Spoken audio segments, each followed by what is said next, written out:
चलिए, तो मेरा नाम विकास शर्मा है। ठीक है, आई होप आप सभी लोग ठीक होंगे, अपने अपने घर में स्वस्थ होंगे। मैं आशा करता हूँ, ऐसे मान के चलता हूँ आप सभी लोग अपने अपने घर में स्वस्थ होंगे। चलिए, तो हमने इन्वेस्टमेंट की स्ट्रेटजीज़ के बारे में काफ़ी डिस्कस करा। अब हम आपको बताते हैं कुछ बेसिक चीज़ें जो कि आपको इन्वेस्टमेंट के टाइम अपने ध्यान में रखते रहने चाहिए कि आपको कब कितना रिस्क लेना है।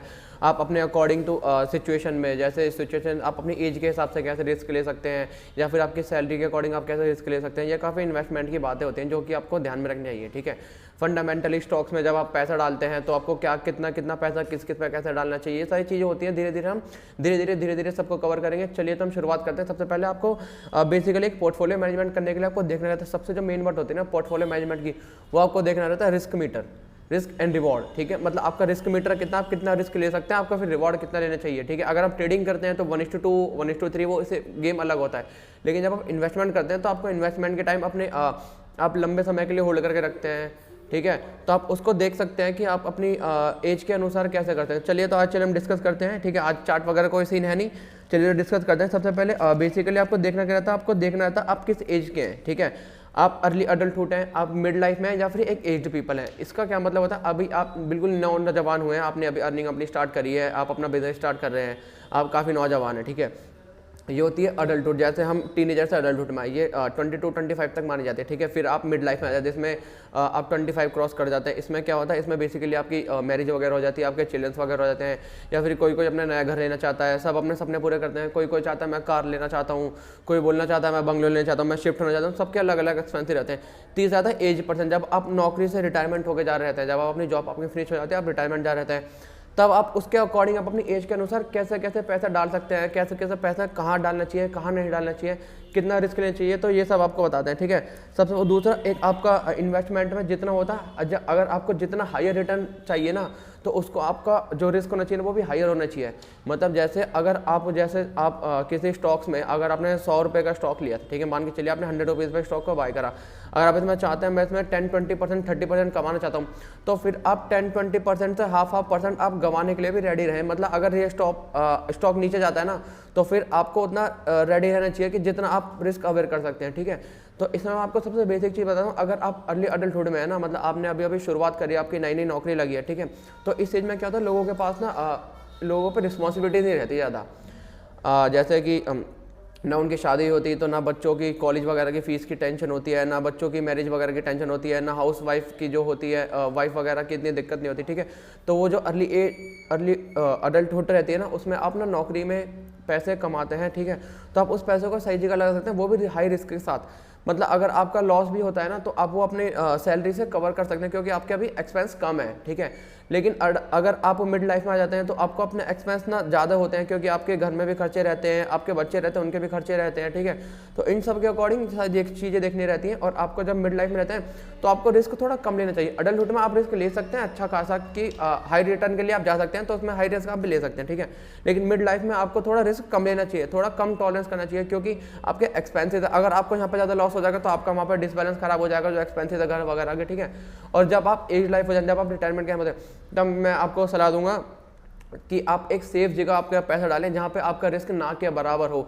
भले ही आपको रिटर्न कम मिले, लेकिन आपका जो रिस्क है ना वो बिल्कुल ना के बराबर, क्योंकि आपको लॉस ना होना चाहिए, आपकी इनकम होनी चाहिए। क्योंकि आने वाले टाइम में कुछ टाइम में रिटायर के बाद आपकी इनकम कम हो जाएगी, एक तरह से आपका इनकम सोर्स खत्म हो जाता है। ठीक है, तो जैसे ही आपका इनकम सोर्स खत्म होगा, आप उसमें रोज रोज नई इनकम आपकी ऐड नहीं होगी। ठीक है, तो उस एडिक्शन को बचाने के लिए, ठीक है, क्योंकि वो एडिक्शन हमारी खत्म हो जाएगी जो होती रहती है हमारी इनकम, अब हमारी इनकम आएगी नहीं तो वो एडिक्शन होगी नहीं। ठीक है, तो उसके लिए आपको बिल्कुल सेफर जगह पैसा डालना चाहिए। ठीक है, तो आपको मैं बताता हूँ, जितना आपको हाई रिटर्न चाहिए उतना आप रिस्क ज़्यादा ले सकते हैं। ठीक है, अब इसमें मैंने ह्यूमन साइकिल के बारे में बता दिया, अर्लीहुड की होती हैं। ठीक है, आप मिड लाइफ में हैं, मिड लाइफ आपकी कवर हो जाती है, और एक आपका होता है रिटायरमेंट वाला, ये भी आपका मैंने कवर करा दिया। ठीक है, चलिए, तो आगे बढ़ते हैं। आपके दूसरा आता है आपका रिस्क टॉलरेंस। मैंने रिस्क टॉलरेंस में बता दिया, अगर आप कम एज में हैं तो आप ज़्यादा रिस्क ले सकते हैं, अगर आप मिड लाइफ में तो थोड़ा कम रिस्क ले सकते हैं, और अगर आप रिटायरमेंट है तो आपको रिस्क लेना नहीं चाहिए, बिल्कुल ना के बराबर रिस्क लेना चाहिए। आपको ऐसे चीज़ों में पैसा डालना चाहिए जहाँ से आपको रिस्क नहीं मिले, रिस्क कम मिले और रिटर्न ज़्यादा मिले। ऐसा थोड़ा बहुत रिटर्न कम भी चल सकता है, क्योंकि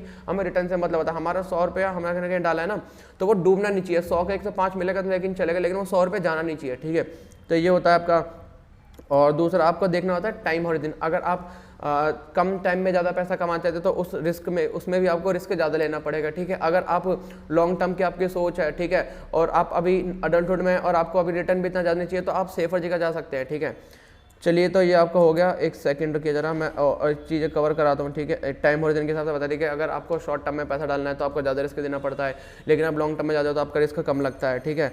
और बेसिकली आपको सबसे पहले देखना पड़ता है अपना पोर्टफोलियो अगर आप अभी हैं। दूसरा एक अवेलेबल कैपेबिलिटी का एक वो होता है कैपिटल का और कॉन्सेप्ट, उसे हम क्या बोलते हैं कि अगर आने वाले टाइम में आपकी फ्यूचर इनकम जो बनने वाली, जैसे अभी मान के चलो आप अभी कहीं जॉब लगे, आपकी अभी 1 लाख पर मंथ की आपकी इनकम है, ठीक है, और आपको लगता है आने वाले 2-3 साल बाद 4 साल बाद आपकी जो इनकम है 1 लाख से 2 लाख होने वाली है, ठीक है, तो आप 2 लाख पर मंथ कमाएंगे आने वाले टाइम में। तो इस टाइम में क्या करते हैं आप अपनी फ्यूचर की इनकम को देख के आप रिस्क ले सकते हैं, ठीक है। इससे क्या होगा कि अगर आपका यहाँ पे लॉस भी होता है ना तो वो आने वाले टाइम में जो फ्यूचर की जो इनकम है ना वो इसको कवर कर देगी, ठीक है। तो रिस्क हम ज़्यादा से लेते हैं क्योंकि हमें ज़्यादा रिटर्न चाहिए, ठीक है, तो उस हिसाब से भी आप अपनी इन्वेस्टमेंट कर सकते हैं, ठीक है। बेसिकली मैं आपको 3 चीज़ें बताता हूँ कि आपको अगर आप बिल्कुल रिस्क लेने वाले हैं तो आपको इक्विटीज़ में पैसा डालना चाहिए, ठीक है। मतलब अगर आप अभी एज अडल्टहुड में आए हैं, अभी आपने अर्निंग स्टार्ट करी है या फिर आपको रिस्क ज़्यादा चाहिए और रिस्क के साथ साथ आपको रिवॉर्ड भी ज़्यादा चाहिए तो आप एक इक्विटीज़ में पैसा डाल सकते हैं। और अगर आप थोड़ी सेफर साइड जाना चाहते हैं, अगर मिड लाइफ में, तो आपको फिक्स इनकम सिक्योरिटीज़ में पैसा डालना चाहिए, गवर्नमेंट बॉन्ड्स में पैसा डालना चाहिए, गवर्नमेंट की जो स्कीम्स है ना उसमें पैसा डालना चाहिए थोड़ा हाई रिस्क वाली में। लेकिन अगर आप बिल्कुल अर्ली मतलब बिल्कुल एकदम रिटायरमेंट के टाइम पे है, ठीक है, और अगर आप रिटायरमेंट के टाइम पे तो मैं आपको सजेस्ट करूँगा आपको इक्विटीज़ में पैसा नहीं डालना चाहिए। अगर इक्विटीज़ में डालना है तो बिल्कुल सेफर वाली साइड जाना चाहिए, गवर्नमेंट उसमें इक्विटीज़ में पैसा डालना चाहिए, जो गवर्नमेंट की कंपनीज़ हैं, बैंकिंग सेक्टर्स हैं, काफ़ी सारी चीज़ें हैं जो गवर्नमेंट के अंदर चलती हैं तो आपको उनमें पैसा डालना चाहिए। दूसरा आपको गवर्नमेंट बॉन्ड्स में पैसा डालना चाहिए, ठीक है, तो आपको सेफर साइड लेके चलना चाहिए। जो गवर्नमेंट पेंशन स्कीम बनाती है आपको उनमें पैसा डालना चाहिए, जो कि इनका रिस्क जो मीटर रहता है ना वो बिल्कुल जीरो के करीब रहता है, बिल्कुल रिस्क बहुत ही कम रहता है और रिवॉर्ड भी अच्छा खासा मिलता है, ज़्यादा नहीं मिलता लेकिन अच्छा खासा चलता है, जिससे आप अपने आने वाले टाइम में ना जो आपके वाला जो आने वाला टाइम होता है उसमें आप अपने जब आपकी सैलरी खत्म हो जाती है लेकिन आप अपने एक्सपेंस को उन छोटे से इनकम से आप पूरा कर सकते हैं, ठीक है। तो मेरा मेनली टारगेट यही था आप सबको बताने का, नॉलेज देने का कि आपको किस किस एज में किस किस हिसाब से आपको पैसे डालने चाहिए और पैसे डाल के कितना कितना रिस्क लेना चाहिए। चलिए तो अगर आपको मेरा कॉन्सेप्ट अच्छा लगा तो हम आने वाले टाइम में धीरे धीरे आपको बताएंगे कि कौन से सेफर साइड्स पैसे होते हैं, मतलब कौन से स्कीम्स होते हैं जिनमें सेफर साइड होते हैं, कौन से स्टॉक्स होते हैं जिनमें हम थोड़ा रिस्क ले सकते हैं, जिसमें रिटर्न भी हमें ज़्यादा मिलते हैं। तो धीरे धीरे हम सब कवर करेंगे। चलिए तो आशा करता हूँ आप सभी को मेरी ये नॉलेज अच्छी लगी होगी। लाइक शेयर सब्सक्राइब करना अगर आपको मेरी नॉलेज अच्छी लगी तो। चलिए तो मिलते हैं आपको बहुत अच्छी नेक्स्ट वीडियो में।